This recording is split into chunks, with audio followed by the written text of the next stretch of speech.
अच्छा बेटा, नेक्स्ट चीज जो हम करने वाले हैं दैट इज अयूब खान। और अयूब खान के अंदर जो सबसे पहला सवाल आता है मेरे बच्चों, वो आता है, why did Ayub Khan introduce martial law in 1958?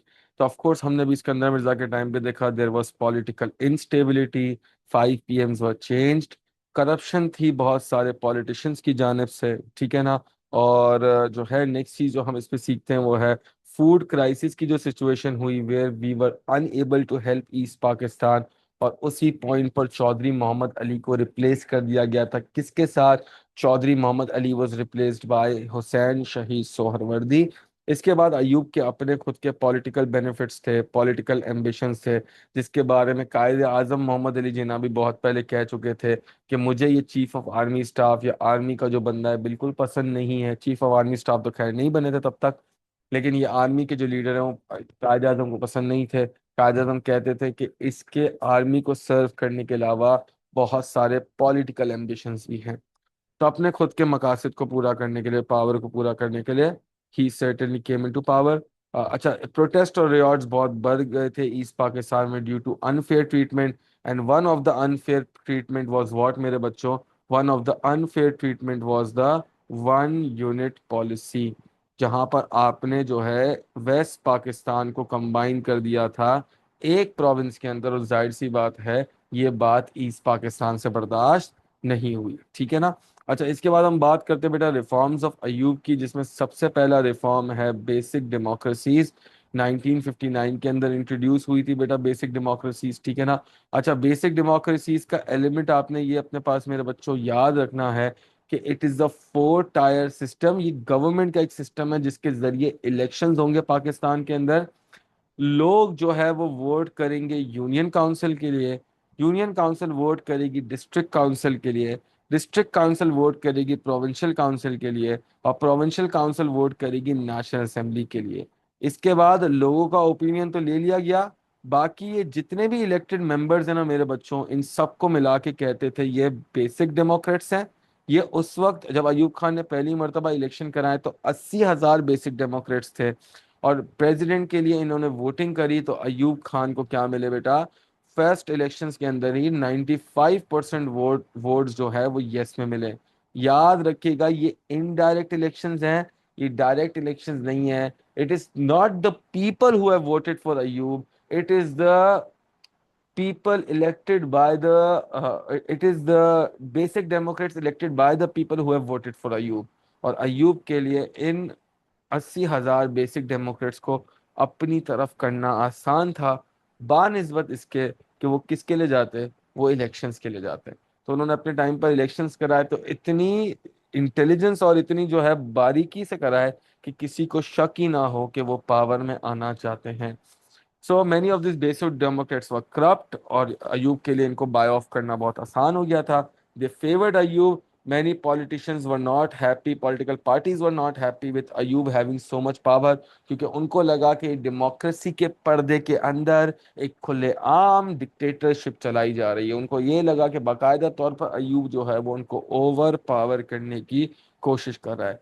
अच्छा, इसके बाद जो है अयूब ने चेंज ऑफ कैपिटल भी किया। 1959 के अंदर ही प्लान बनाना शुरू कर दिया कि भाई वाई वॉज इस्लामाबाद, कराची को जो है कैपिटल के तौर पर चेंज करेंगे इस्लामाबाद के अंदर इन 1960।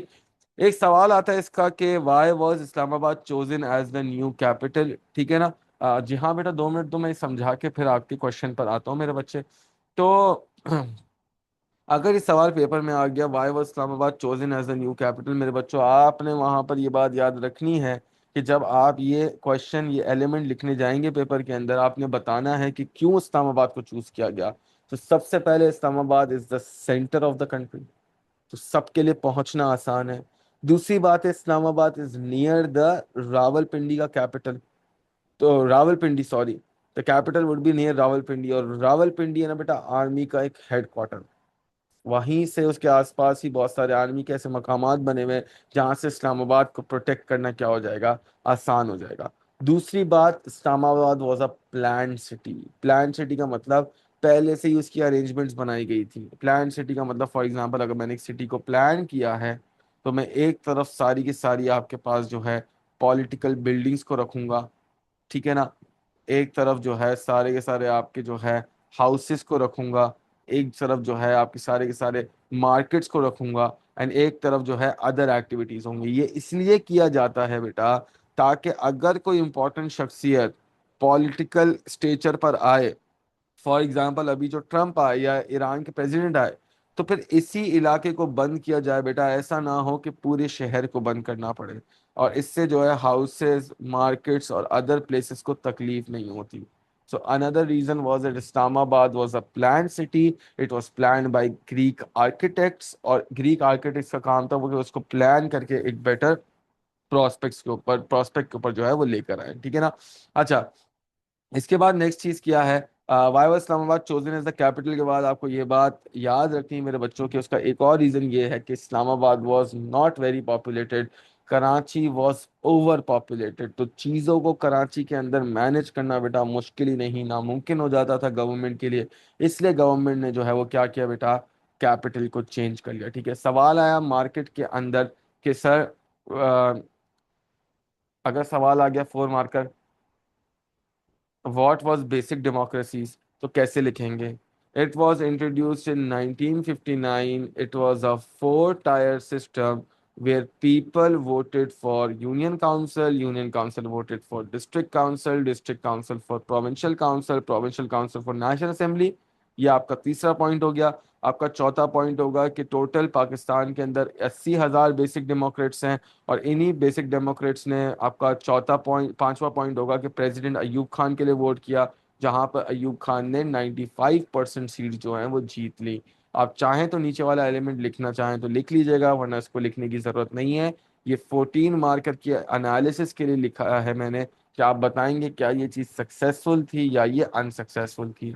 क्या यहाँ तक बात क्लियर है मेरे बच्चे? जी हाँ, जी हाँ बेटा, इफ इट्स क्लियर मेरे बच्चे please do right clear in the chat box.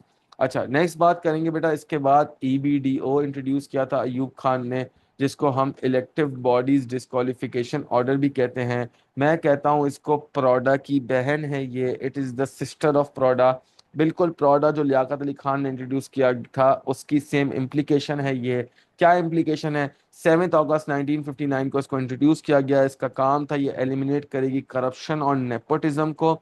यानी करप्शन करता हुआ कोई पकड़ा गया या कोई नेपोटिज्म करता हुआ पकड़ा गया, अपने पार्टी के मेंबर्स को, अपने लोगों को, अपने फैमिली वालों को फेवर करता हुआ पकड़ा गया, तो अयूब खान के पास पावर है कि वो उसको रिमूव कर सकता है, ठीक है ना। अच्छा, इसमें यह था कि इसके एम से to prevent politicians of participating in election to disqualify political activist. यानी अयूब खान ने इसको अपने मकासद के लिए यूज किया। उसके जितने भी एनिमीज होते थे उनको सब पर ईबीडीओ लगा के उनको रिमूव कर देता था।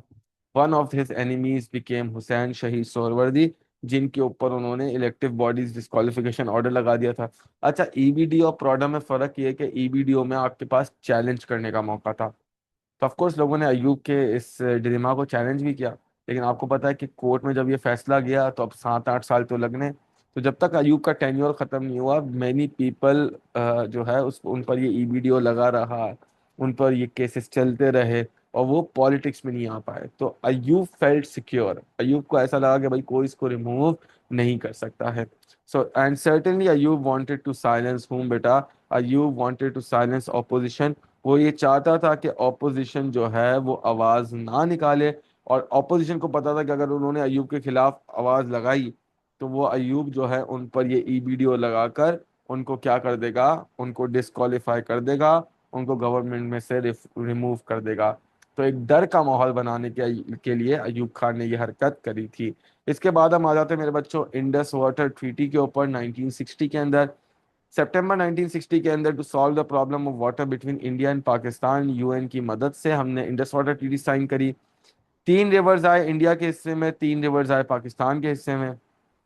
रावी, सतलज, ब्यास इंडिया को कंट्रोल मिला इनका, पाकिस्तान को कंट्रोल मिला इंडस, झेलम, चिनाब का। पूरी दुनिया से हमें जो है वो एड और लोन मिली। Even World Bank helped us with around $900 million का लोन। इसके जरिए हमने डैम्स बनाने थे, कनाल्स बनाने थे, बैराजेस बनाने थे। 2 डैम्स जो हमने इसमें बनाए वो तरबेला डैम भी बनाया और मंगला डैम भी बनाया। एंड इसमें हमारे एक बोर्ड भी हमने तामीर किया था, ये सारी के सारे काम करने के लिए, ये डैम बनाने के लिए, कनाल बनाने के लिए, बैराजेस बनाने के लिए, जिसको हम वापडा कहते हैं। वापडा का full form is water and power development authority, यानी इसका काम था कि वो इन सब चीज़ों को क्या करेगी बेटा, मैनेज करेगी। इसके बाद अयूब खान का जो है बेटा कॉन्स्टिट्यूशन आती है, और ये 1962 के अंदर आई थी मेरे बच्चों। इसके अंदर बेसिक डेमोक्रेसीज जो अभी हमने ऊपर पढ़ा था उसको भी हिस्सा बनाया गया था। इसके अंदर यूनी कैमरल लेजिस्लेचर था, यानी एक हाउस होगा और जो है जहां पर लॉज को डिस्कस किया जाएगा, that will be national assembly. किसी किस्म की कोई सेनेट या कैबिनेट नहीं होगी, ठीक ना, कैबिनेट होगी लेकिन सेनेट नहीं होगी, ठीक है ना।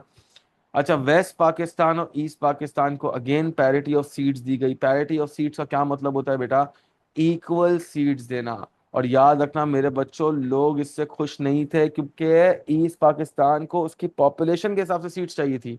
तो ईस्ट पाकिस्तान को ऐसा लगा कि अयूब खान उनको उनके राइट से क्या कर रहा है, डिप्राइव कर रहा है। अच्छा, इसने प्रॉमिस किया इनडायरेक्ट इलेक्शंस का। अच्छा, डायरेक्ट इलेक्शंस का मतलब होता है जब लोग डायरेक्टली प्रेसिडेंट को वोट करें। इनडायरेक्ट इलेक्शंस का क्या मतलब होता है, जब लोग अपना एक लीडर चूज करें और वो फिर लीडर जो है वो फर्दर लीडर को चूज करे, जो कि बेसिक डेमोक्रेसीज में होता था, यानी लोगों के पास पावर नहीं होती थी। फॉर एग्जांपल, लोगों ने, मेरे इलाकों के लोगों ने मुझे चूज कर लिया एज द इलाके का लीडर। अब मैं ऊपर जाके अयूब खान को वोट करूंगा, किसको वोट करूंगा, ये मेरे पे डिपेंड करता है, ये इन लोगों पे नहीं। मेरे लोग चाहते हैं अयूब खान को वोट करो, लेकिन मैं ऊपर जाके हो सकता है उसके खिलाफ नो में वोट कर दूं। सारा का सारा पावर फिर मेरे पास आ गया। अब जितने पैसे मुझे लोग खिलाएंगे मैं उनके लिए वोट करूंगा। तो ये एक ऐसी पॉलिसी थी जिसने करप्शन को अ, और ज्यादा इंकरेज किया पाकिस्तान के अंदर। एंड ऑफ कोर्स जो है लोग इससे खुश नहीं थे, और अयूब खान इससे बहुत खुश था, क्योंकि फिर उसके लिए पॉलिटिशियंस को खरीदना क्या हो गया मेरे बच्चों, बहुत ज्यादा आसान हो गया। पाकिस्तान का नाम रखा रिपब्लिक ऑफ पाकिस्तान, तो वही उलमाज बड़े नाराज हो गए कि इस्लामिक का टर्म क्यों नहीं यूज किया आपने। प्रेसिडेंशियल फॉर्म ऑफ गवर्नमेंट थी, सारे पावर प्रेसिडेंट के पास। प्रेसिडेंट नॉमिनेट करेगा कैबिनेट को यानी मिनिस्टर्स को, प्रेसिडेंट नॉमिनेट करेगा जजेस को। National assembly will not be able to pass a bill without the approval of president, यानी सारा का सारा पावर किसके पास, प्रेसिडेंट के पास। अच्छा, एक चीज याद रखना कि president will be able to nominate जजेस। तो ऊपर अगर कोई बंदा केस भी करता है कि ईबीडीओ उस पर जो लगाया गया है वो एक नाइंसाफी है, तो जज ही अयूब खान का बैठा हुआ है, तो अयूब खान के खिलाफ तो ना फैसला करेगा, वो इसको प्रोलॉन्ग करता रहेगा ताकि केस बढ़ता रहे और अयूब खान का टेन्योर बढ़ता रहे। तो ये अयूब खान ने देखो सेटिंग ऐसी बनाई थी कि उसने डेमोक्रेसी के पर्दे के अंदर एक लाइव तौर पर डिक्टेटरशिप को इंट्रोड्यूस किया हुआ था। अगेन 1962 की constitution was also a very big failure because it gave power to just one person in the entire country. That was whom, मेरे बच्चों, that was अयूब खान। अच्छा, सवाल आएगा पेपर में, why did constitution receive so much criticism? तो of course there was less power to people, लोगों के पास power नहीं थी, इनडायरेक्ट इलेक्शन से लोग खुश नहीं थे, ठीक है ना। Less power to the people का मतलब होता है कैसे इलेक्शन है बेटा, इनडायरेक्ट इलेक्शन है, ठीक है ना। अच्छा, इसके बाद सो much power with president, president को बहुत ज्यादा पावर थी, तो पॉलिटिशियंस इस बात से खुश नहीं थे। इसमें जो है, इसमें आप ऑफ कोर्स जो है नाम लिख सकते हैं हुसैन शहीद सोहरवर्दी का, कि वो इस चीज से बिल्कुल भी खुश नहीं थे, ठीक है ना, पॉलिटिशियंस, ठीक है। अच्छा, next, parity of seats, of course east Pakistan नाराज हो गया। नेम ऑफ पाकिस्तान, तो उलमाए कराम नाराज हो गए, तो ये मैंने ऑलरेडी बात आपको इधर समझा दी है। आगे आ जाएंगे बेटा अयूब के रिफॉर्म्स पर। अयूब के रिफॉर्म्स मल्टीपल थे। फॉर एग्जांपल हम बात करते हैं कि एग्रीकल्चरल रिफॉर्म्स की, तो अयूब ने सबसे पहले बेटा लैंड रिफॉर्म्स निकाले। और लैंड रिफॉर्म्स का मतलब ये था कि जितने बड़े बड़े लैंड ओनर्स हैं उनके लैंड को लेना और उनको डिवाइड करना गरीब फार्मर्स के अंदर, क्योंकि जब आपके पास बेटा बहुत ज्यादा लैंड होता है ना, तो उस लैंड को कंट्रोल करना बेटा आपके लिए मुश्किल ही नहीं क्या हो जाता है, नामुमकिन हो जाता है। तो पाकिस्तान के अंदर बहुत बड़े बड़े जमींदार थे जिनके पास बहुत सारा सारा लैंड था, लेकिन वो उस पर अच्छी तरीके से खेती बाड़ी नहीं करते थे। उसी के ऊपर एक्शन लेने के लिए अयूब ने जो है वो एग्रीकल्चरल रिफॉर्म्स इंट्रोड्यूस करे। जैसे for example he said that at least जो लोगों के पास लैंड होना चाहिए वो 12.5 एकड़ होगा। अगर किसी के पास सर 2.5 एकड़ है तो क्या होगा, फिर 10 एकड़ उसको गवर्नमेंट प्रोवाइड करेगी एक लोन पर या एक शॉर्ट इन्वेस्टमेंट के ऊपर, यानी ज्यादा पैसे उससे चार्ज नहीं करेंगे। मैक्सिमम जो लोगों के पास लैंड होगा वो 500 एकड़ होगा इरिगेटेड और 1000 एकड़ होगा अनइरिगेटेड। लेकिन ये पॉलिसी बिल्कुल बेकार थी, क्योंकि जितने भी बड़े बड़े लैंड ओनर्स थे, चौधरी थे, वडेरे थे, इनके पास इतना पैसा था कि इन्होंने यार ये सारा का सारा लैंड जो है अपने मुलाजिमों में, अपनी फैमिली में डिवाइड कर दिया। कुछ के पास तो डॉक्यूमेंट्स नहीं थे, डॉक्यूमेंटेशन नहीं थी, तो पता ही नहीं चल रहा था कि किसके पास कितना लैंड है। और कुछ के पास पॉलिटिकल लेवल पर पावर इतना था कि उनके खिलाफ एक्शन लेना मतलब अयूब का अपने पैरों पर कुल्हाड़ी मारना। तो याद रखना बेटा, बहुत सारे लोग जो है वो इससे खुश नहीं थे। इसके बाद अपने टाइम पे 4 डैम्स बनाए, जिसमें आप तरबेला और मंगला का नाम लिखेंगे। इससे फ्लड्स कम होंगे और वाटर स्टोरेज इंक्रीज होगी, तो वही इरिगेशन और एग्रीकल्चर बेनिफिट्स की बात करेंगे। अच्छा, इससे बाकायदा तौर पर वेल्स भी लगाए, लोन्स पर जो है प्रोवाइड किया फार्मर्स को वेल, ताकि फार्मर जो है अपने क्रॉप्स को क्या कर सकें बेटा, फार्मर्स अपने क्रॉप्स को अच्छी तरीके से बेटा इरिगेट कर सकें, ठीक है ना। और इससे आउटपुट और यील्ड क्या होगी मेरे बच्चों, इंक्रीज होगी। अच्छा, इसके बाद से मैकेनाइजेशन भी इंट्रोड्यूस करी, फर्टिलाइजर्स प्रोवाइड करे, HYV सीड्स प्रोवाइड करी। और बाकायदा तौर पर एक कंपनी भी सेट करी फर्टिलाइजर्स बनाने के लिए, द नेशनल फर्टिलाइजर कंपनी। इन सब चीज़ों से जो है बेटा वो एग्रीकल्चर इंक्रीज होगा। इसका एग्रीकल्चर काम इतना ज़्यादा इफेक्टिव था कि अयूब खान के दौर को हम ग्रीन रेवोल्यूशन कहते हैं। Ayub Khan era is also known as what बेटा, it is known as green revolution. ठीक है मेरे बच्चों, एनालिसिस ऑलरेडी समझा चुका हूँ, तो मैं साथ साथ उसकी इंपॉर्टेंस आपको, इम्पैक्ट उसका बता दिया है, ठीक है ना। अच्छा, इसके बाद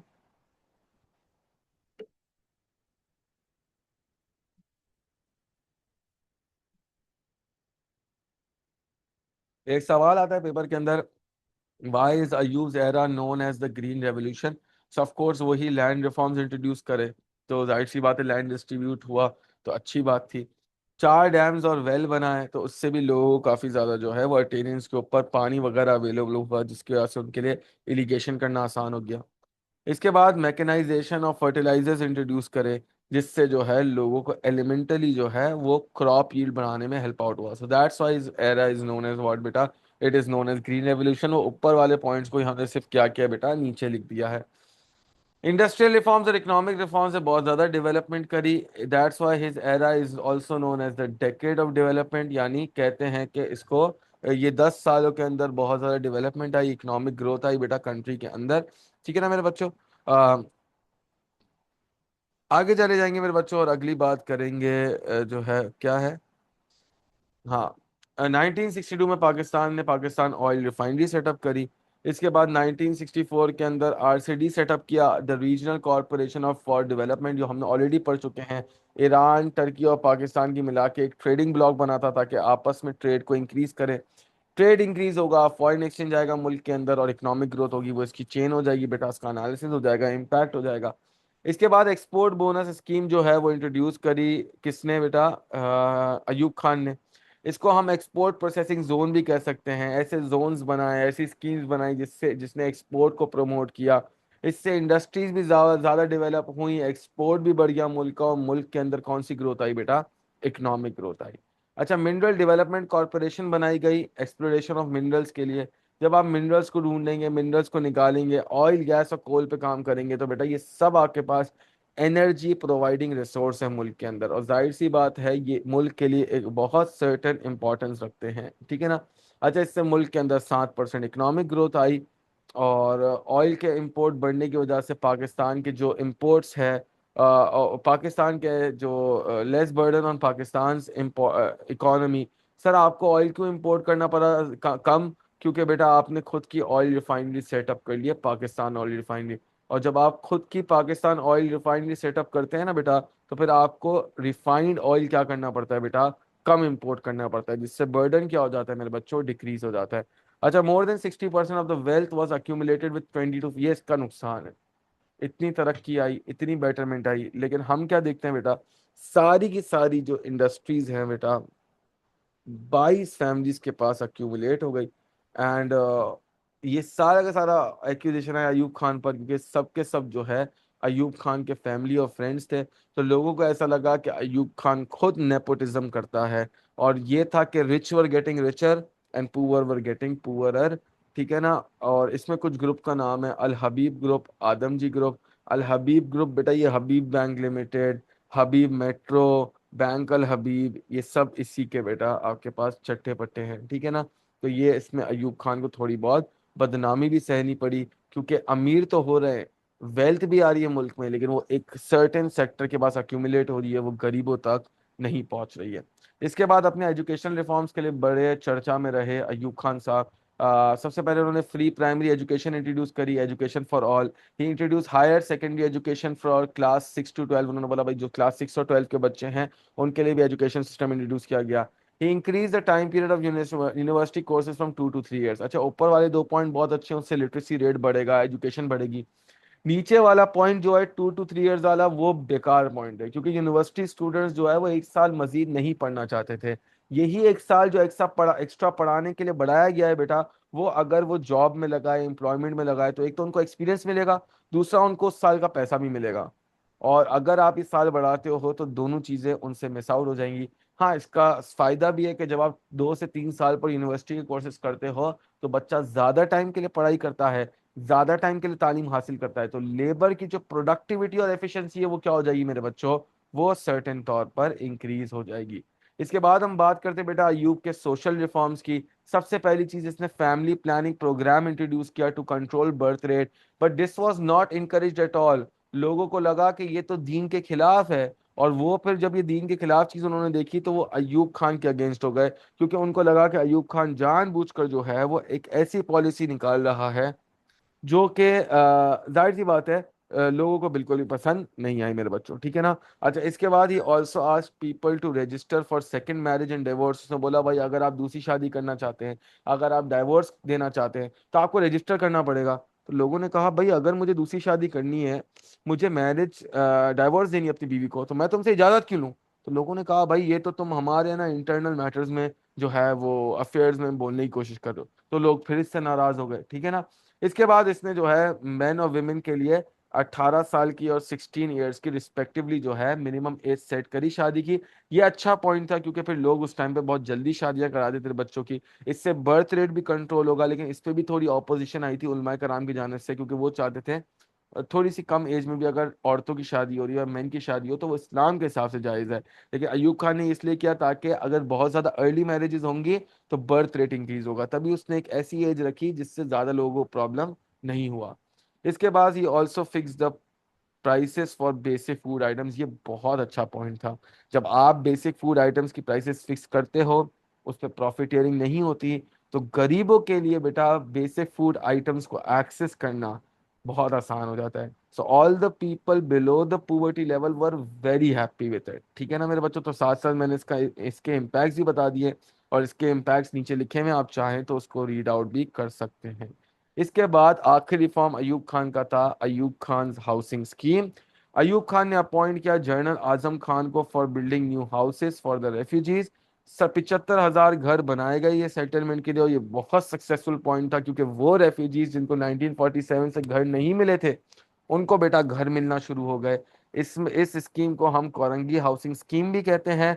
एंड इसकी इनॉग्रेशन के लिए सबसे बड़ी बात, queen Elizabeth the second I थी, तो ये तो बहुत सक्सेसफुल पॉइंट था। इससे पाकिस्तान और यूके के रिलेशंस भी अच्छे हुए, कि हमने ये रेफ्यूजीज के जो लिए हमने घर बनाए हैं, उसकी इनॉग्रेशन सेरेमनी के लिए हमने क्वीन एलिजाबेथ द सेकेंड को बुलाया है। तो इससे हमारे रिलेशंस यूके के साथ भी क्या हो गए, अच्छे हो गए, और अयूब की पॉपुलैरिटी भी क्या हो गई मेरे बच्चों, इंक्रीज हो गई, ठीक है ना। अच्छा, इसके बाद जो है कुछ फॉरेन पॉलिसी भी अयूब खान के टाइम पे हुई थी, जैसे कि यूट्यूब प्लेन इंसिडेंट। हम ऑलरेडी इसको रशिया, अमेरिका और जो है इन दोनों के रिलेशंस में देख चुके हैं। जब बाकायदा तौर पर अमेरिका ने रशिया के ऊपर से कोल्ड वॉर के टाइम पर एक प्लेन उड़वाया था ताकि वो रशिया पे स्पाई कर सके। ये प्लेन 70,000 फीट की हाइट पे जा रहा था मेरे बच्चों। और याद रखना मेरे बच्चों के, अमेरिका को लगा ये प्लेन डिटेक्ट नहीं होगा, लेकिन रशिया ने इसको डिटेक्ट किया। इसको उड़ाने वाला आदमी फ्रांसिस गैरी पावर्स था, और वो बाकायदा तौर पर उसने इजेक्ट किया, और वो नीचे लैंड किया। तो रशिया को पता चला ये तो गोरा है, तो यूएसए ने भेजा है। लेकिन रशिया ने पहले ही रेडार से अंदाजा लगा दिया था कि ये प्लेन उड़ा था पिशावर एयरबेस से। तो रशिया को समझ आ गया कि पाकिस्तान ने जो है अपनी पिशावर एयरबेस यूएसए को दी थी, और सारा का सारा इल्जाम रशिया ने पाकिस्तान पे लगा दिया। पाकिस्तान और रशिया के रिलेशंस हो गए खराब, और पाकिस्तान के और यूएसए के रिलेशंस क्या रहे, वो बेटा अच्छे ही रहे। ठीक है ना। अच्छा, इसके बाद एलिमेंट ये था कि 1965 के अंदर अयूब खान साहब ने जो है वो इलेक्शंस भी कराए थे मुल्क के अंदर। ठीक है ना। अयूब को लगा ये राइट टाइम है इलेक्शन कराने का, लेकिन सारी अलायंस ऑफ पार्टीज बनी, दूसरी पार्टी सारी एक तरफ चले गई अगेंस्ट अयूब, और इस टाइम उन्होंने अपना लीडर चूज किया फातिमा अली जिन्ना को। क्योंकि जिन्ना की ये सिस्टर है तो इनकी एक पॉपुलैरिटी होगी माशरे के अंदर, तो उनको लगा अगर वो फातिमा अली जिन्ना को चूज करते हैं तो उनका एलिमेंट ज्यादा इंक्रीज हो जाएगा, and they will be able to defeat whom मेरे बच्चों, डिफीट अयूब खान। ठीक है। अयूब खान ने अपनी पार्टी का नाम रखा Muslim League conventional, so it was Muslim League conventional versus alliance of parties. Alliance of parties को रिप्रेजेंट कर रही थी फातिमा अली जिन्ना, और मुस्लिम लीग कन्वेंशनल को जो है सपोर्ट को लीड कर रहे थे अयूब खान। लेकिन अगेन इस मर्तबा भी बेसिक डेमोक्रेसीज ने अयूब खान को बचा लिया, क्योंकि जब बेसिक डेमोक्रेट्स वोट करके आए तो कहते हैं अयूब खान ने रिगिंग करी इलेक्शंस की, इन बेसिक डेमोक्रेट्स को खरीदना शुरू करा। अच्छा, पिछले इलेक्शंस के अंदर 80,000 बेसिक डेमोक्रेट्स थे, अब क्योंकि पॉपुलेशन इंक्रीज हो गई थी तो अयूब खान ने 1,20,000 बेसिक डेमोक्रेट्स को अपॉइंट किया था, डिफरेंट एरियाज के अंदर इलेक्ट करवाया था। अयूब खान ने इन बेसिक डेमोक्रेट्स को खरीदना शुरू कर दिया, और रिजल्ट ये आया कि Ayub Khan won the elections by 64% is to 36%। लोगों को ये बिल्कुल ही पसंद नहीं आया, स्पेशली ईस्ट पाकिस्तान और कराची के अंदर फातिमा अली जिन्ना की स्पीचेस के बाद शी बिकेम वेरी पॉपुलर। वहां पर रायट्स, वायलेंस और पता नहीं क्या क्या शुरू हो गया। People blamed Ayub Khan for rigging the election, और अयूब खान एक बात के लिए और ये बदनाम हुआ कि जब वो ये इलेक्शंस लड़ रहा था तो मोहतरमा फातिमा अली जिन्ना को बदनाम करने के लिए, उनको बाकायदा तौर पर डिफेम करने के लिए उसने क्या किया मेरे बच्चों, उसने करेक्टर असैसिनेशन करी फातिमा अली जिन्ना की। तो ऑल ऑफ दिस 1965 के elections turned out to be a failure for Ayub Khan. क्यों? बिकॉज अयूब खान को बदनामी मिली लोगों की तरफ से कि अयूब खान क्या कर रहा है। अयूब खान बाकायदा तौर पर इन्फ्लुएंस इतनी ज्यादा क्रिएट कर चुका है कि अब उसको कंट्रोल करना बड़ा मुश्किल हो रहा है, और वो मैनिपुलेट कर रहा है लोगों को। और इसके बाद होती है बेटा 1965 की अल्टीमेट जंग। अच्छा, जंग में क्या होता है, एक नई अपॉइंटमेंट होती है कश्मीर के अंदर जनरल अख्तर हुसैन मलिक की। ठीक है ना। और जनरल अख्तर हुसैन मलिक एक प्लान डिवाइस आउट करते हैं, जिसको हम कहते हैं कौन सा प्लान, द ऑपरेशन जिब्राल्टर। अच्छा, इनके हिसाब से ये था कि रात के अंधेरे में कश्मीरी मिलिटेंट्स को यूज किया जाएगा, इन कश्मीरी मिलिटेंट्स को घुसा दिया जाएगा इंडियन ऑक्यूपाइड कश्मीर के अंदर, और रातों रात हमला होगा। शुरू में तो अयूब खान इसके लिए तैयार नहीं थे, पर जैसे ही फॉरेन मिनिस्टर जुल्फिकार अली भुट्टो और अख्तर हुसैन मलिक ने प्रेशर डाला, अयूब खान इस अटैक के लिए मान गए। अब कहते हैं कि इंडिया इंडिया को पहले से ही इस अटैक के बारे में पता था। अच्छा, उस टाइम पर कश्मीर के अंदर जो है एक मज़ार पर से जो है ना, एक दरगाह थी, एक मज़ार था, एक सूफी सेंट का जो है आप समझ लें टोम मौजूद था। वहां से आप सल्लल्लाहु अलैहि वसल्लम का बाल मुबारक जो है वो चोरी हो गया था। बाल मुबारक का मतलब होता है the sacred hair of holy prophet peace upon him was stolen. इसने इतना कश्मीरियों को इग्नाइट कर दिया कि पूरा ऑपरेशन जिब्राल्टर शुरू हुआ। अच्छा, मजे की बात यह कि इंडिया ने इसको बहुत बेहतरीन तरीके से काउंटर भी किया। इंडिया ने सबसे पहले तो ऑपरेशन जिब्राल्टर को रुकवाया। दूसरा, इसने इंडिया ने फिर लाहौर, सियालकोट और जितने भी पंजाब रीजन्स के ना एरियाज हैं वाघा बॉर्डर पर, उस पर अटैक कर दिया। कहते हैं कि लाहौर टू इस्लामाबाद का जो, लाहौर टू पेशावर का जो जीटी रोड है ना, उसके इनिशियल स्टांसेस के ऊपर 30 से 40 किलोमीटर के रेडियस डिस्टेंस के ऊपर बाकायदा तौर पर इंडियन टैंक्स चल रहे थे। सियालकोट और लाहौर के लोगों ने लाजमी तौर पर इंडियन टैंक्स देखे थे। और फिर पाकिस्तान का वो डिफेंसिव पोजीशन जहां पर आपके मशहूर और मारूफ एयरक्राफ्ट्स और उनके पायलट्स ने सच एस एम आलम ने बाकायदा तौर पर इंडियन एयरफोर्स को हराया, इंडिया को मजबूर किया पीछे जाने पर। और 6 सितंबर को तभी हम लोग पाकिस्तान में मनाते हैं the defence day of Pakistan, which tells us that this day Pakistan defended the attack from India। लेकिन याद रखना कि अटैक इनिशिएट करने वाले हम थे। हाँ, हमने लाहौर और सियालकोट में अटैक इनिशिएट नहीं किया था, लेकिन कश्मीर में लाजमी तौर पर हमने ही अटैक इनिशिएट किया था। तो अयूब खान को इस पे बदनामी इसलिए मिली क्योंकि अयूब खान क्लेम करता रहा कि हम वॉर जीत गए हैं।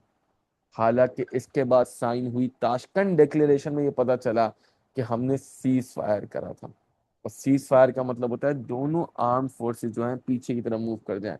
तो लोगों ने कहा कि है अयूब खान तो हमारा बेवकूफ बना रहा है। तो इसके बाद अयूब खान बदनाम हो गया, और ताशकंद डिक्लेरेशन के अंदर टर्म्स जो थी ना, वो पाकिस्तान के फेवर में नहीं थी। तो लोगों का कहना था कि अगर पाकिस्तान ये वॉर जीता है तो why isn't the Tashkent declaration in our favour. तो असली में ये बात थी कि हम एक्चुअल में तो ये वॉर हमने ऑफ कोर्स बहुत अच्छे से डिफेंड करी थी, लेकिन इसके एंड पर सीज फायर हुआ था। दोनों साइड्स में से कोई साइड एक्चुअल में जीती नहीं थी, ठीक है ना। लेकिन पाकिस्तान ने जिस तरीके से इसको क्लेम किया था ना, आज के जैसे इंडिया मीडिया हरकतें कर रहा होता है, अयूब खान ने भी वैसी हरकतें करी, पूरे मुल्क को बोल दिया हम जीत गए, और जीतने के बाद एक सीज फायर डील साइन करी। जाहिर सी बात है लोग इस चीज से खुश बिल्कुल भी नहीं थे, ठीक है ना। इसके बाद मेरे बच्चों हम बात करते हैं डाउनफॉल ऑफ अयूब खान की, कि किस तरीके से डाउनफॉल आया अयूब खान का। अभी मैंने आपको 65 की वॉर और ताशकंद डिक्लेरेशन समझाया, अब इसमें ये एलिमेंट देख सकते हैं किस तरीके से बदनामी हुई अयूब खान की। Many people believe that Pakistan had won the war at the battlefield but lost at the negotiation table। बहुत सारे लोगों को लगा कि ताशकंद डिक्लेरेशन को के जो टर्म्स हैं वो पाकिस्तान के लिए बदनामी है, Pakistan had lost at negotiation tables, ठीक है ना। अम, आगे तरफ आ जाएंगे मेरे बच्चों और नेक्स्ट बात करेंगे conflict with Zulfikar Ali Bhutto. After the war Ayub blame Zulfikar Ali Bhutto for the situation. और जुल्फिकार अली भुट्टो नाराज हो गया। ये भुट्टो वही आदमी है जो अयूब को डैडी डैडी कहता था, लेकिन जब इसने देखा कि अयूब का एक डाउनफॉल आने वाला है तो इसने अयूब को सपोर्ट करने की बजाय अपोज किया। अयूब ने सारा का सारा इल्जाम लगाया वॉर का जुल्फिकार अली भुट्टो पर, लेकिन जुल्फिकार अली भुट्टो वो इल्जाम एक्सेप्ट करने के लिए तैयार मेरे बच्चों बिल्कुल भी नहीं था। एंड दिस क्रिएटेड अ फस, क्योंकि भुट्टो ने इसके बाद जो है अपनी खुद की पार्टी बना दी, पाकिस्तान पीपल्स पार्टी। और पाकिस्तान पीपल्स पार्टी का एलिमेंट यही था कि वो उसने फिर अयूब के खिलाफ प्रोपेगेंडास लॉन्च किए, रैलीज लॉन्च करी, और मल्टीपल प्रोस्पेक्ट के ऊपर बदनाम किया किसको, पाकिस्तान अयूब खान को, जिसकी वजह से अयूब खान का डाउनफॉल आया है। याद रखिएगा हम अयूब के डाउनफॉल के रीजंस कर रहे हैं, ठीक है ना। अच्छा, इसके बाद we see the rise of Mujibur Rahman in East Pakistan. अच्छा, राइज ऑफ मुजीबुर रहमान पे हम आ जाएंगे, ठीक है ना। लेकिन सबसे पहले मैं ना पहले आगे के पॉइंट्स करा देता हूँ, क्योंकि फिर राइज ऑफ मुजीबुर रहमान को हम याया खान के साथ अगली क्लास में आराम से जोड़ सकते हैं, ठीक है ना। अच्छा, इसके बाद बैन लगाया था अयूब ने ट्रेड यूनियंस के ऊपर, स्टूडेंट यूनियंस के ऊपर। इसके बाद जब वो पेशावर विजिट करने गए तो वहां पर एक असैसिनेशन अटेम्प्ट हुआ उन पर। यानी स्टूडेंट्स हो गए, लोग हो गए, वो अयूब से बिल्कुल भी खुश नहीं थे। और 1968 के अंदर तो बहुत ज्यादा फूड प्राइसेस के भी जो है हाई फूड प्राइसेस आ गई थी। तो स्टूडेंट्स उसके खिलाफ भी प्रोटेस्ट करना शुरू कर गए थे। अच्छा, इन स्टूडेंट्स को संभालना आसान होता, लेकिन मसला ये इनको बहुत ज्यादा अच्छा सपोर्ट मिला बहुत सारे इंटेलेक्चुअल लोगों से, स्पेशली लॉयर्स से, जर्नलिस्ट से एंड पोएट से, जैसे फैज अहमद फैज और हबीब जालिब जो है वो इनको सपोर्ट करते थे। इन सब वजह से अयूब बेसिकली जो है वो बदनाम हो रहा था। ये बहुत स्ट्रांग मूवमेंट्स थी, और अयूब को इन सब मूवमेंट्स को कंट्रोल करना अयूब के लिए मुश्किल ही नहीं क्या हो रहा था मेरे बच्चों, नामुमकिन हो रहा था, ठीक है ना। अच्छा, इसके बाद हम बात करते हैं बेटा द डेमोक्रेटिक एक्शन कमिटी की 1969 के अंदर। 8 ऑपोजिशन पार्टी ने ढाका में मिलकर जो है वो एक डेमोक्रेटिक एक्शन कमेटी फॉर्म की थी। इनका बस सिंपल ये कहना था कि अयूब तू खुलेआम एक मोनार्की चला रहा है, तू एक डिक्टेटरशिप चला रहा है, प्लीज अपनी सीट छोड़ और यहाँ से बाहर आ, क्योंकि तू जो है एलिमेंटली इस पोजीशन के लिए करेक्ट नहीं है। They wanted free and proper elections which means direct elections not indirect elections, वो बेसिक डेमोक्रेसीज को हटाना चाहते थे। नेक्स्ट चीज, end of emergency powers impose since 1965 की बात है, 1965 की जंग के बाद अयूब खान ने ना इमरजेंसी पावर लगा, ओ जंगूरी जंगूरी जंगूरी सारा पावर मेरे पास। लोग बोल रहे थे भाई अब तो हटा दे, अब तो इलेक्शंस करवा दे, लेकिन वो इलेक्शंस कराने के लिए तैयार नहीं था। अच्छा, full internal autonomy for east Pakistan. यहाँ पर ईस्ट पाकिस्तान से एक आवाज उठी कि आप हमें जो है वो इंटरनल ऑटोनॉमी दे दो, क्योंकि ईस्ट पाकिस्तान बिल्कुल भी खुश नहीं था जिस तरीके से उसको ट्रीट किया गया।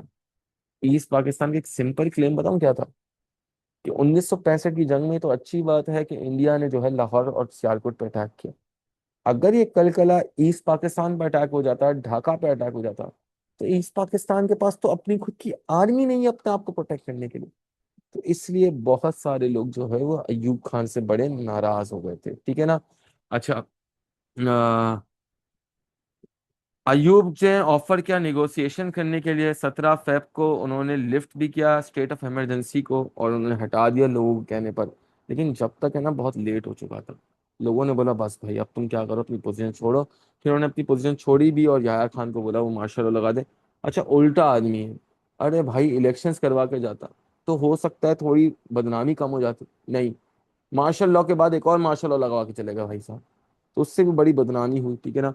अच्छा, इसके बाद कॉन्स्टिट्यूशन ऑफ 1962 हम ऑलरेडी कर चुके हैं, अभी ऊपर ही हमने किया कि किस तरीके से जो है अयूब खान ने बाकायदा तौर पर जो है वो सारा पावर अपने पास रखने की कोशिश करी, उसकी वजह से बदनामी हुई। 1965 के प्रेसिडेंशियल इलेक्शन, अभी मैंने मोहतरमा फातिमा अली जिन्ना वाले समझाए कि किस तरीके से जो है वो रायट्स हुए, प्रोटेस्ट हुए, लोग उसके खिलाफ हुए। तो ये बात याद रखिएगा, around 20 people were killed in this protest. और बदनामी अलग हुई कि अयूब खान जो है वो फातिमा अली जिन्ना पर, मोहतरमा फातिमा अली जिन्ना पर बाकायदा तौर पर इतने गंदे एलिगेशंस लगा रहे थे कि वो सुनने के काबिल भी नहीं थे, ठीक है ना। तो his image was damage, people were not happy with Ayub Khan, people ridiculed Ayub Khan, and people, लोग है ना, मतलब बहुत ही गलत समझते थे अयूब खान को। It led to the resignation of Ayub Khan, and by March 1969 Ayub realize that he had no longer enough power. 25 मार्च 1969 को अयूब ने रिजाइन किया प्रेसिडेंसी से, and rather than holding elections Ayub handed power to Yahya Khan and second martial law was introduced in the Pakistan। और याद रखना मेरे बच्चों, यही आपके पास वो पॉइंट है जब आपके मुल्क के अंदर एक ड्रंक डिक्टेटर आ जाएगा, और ये ड्रंक डिक्टेटर आके जो तबाही मचाएगा उसके बारे में इंशाल्लाह हम पढ़ेंगे बेटा कल की क्लास के अंदर। और इंशाल्लाह इसको वाइंड अप करेंगे। याया खान और जुल्फ़िकार अली भुट्टो बाकी है थोड़ा, तो इंशाल्लाह वो हम कल की क्लास से वाइंड अप कर देंगे मेरे बच्चों, ठीक है ना। आई होप बेटा मैंने इसको प्रिसाइज करके अच्छी तरीके से बहुत डिटेल में सबको बताई हैं चीज़ें। क्या सबको यहाँ तक बात क्लियर है मेरे बच्चों, अंडरस्टैंडेबल है? इफ़ यस मेरे बच्चों please do right yes in the chat box. वो मुजीब वाला पॉइंट थोड़ा वेट कर लीजिएगा, कल की क्लास में जब मैं याया खान पढ़ाऊंगा तो उसमें मैं वो मुजीब वाला पॉइंट आपको वापसी समझाऊंगा। तो उसके लिए भी एलिमेंटली आपने क्या रहना है मेरे बच्चों, तैयार रहना है, ठीक है ना। क्या मेरे बच्चों को यहाँ तक बात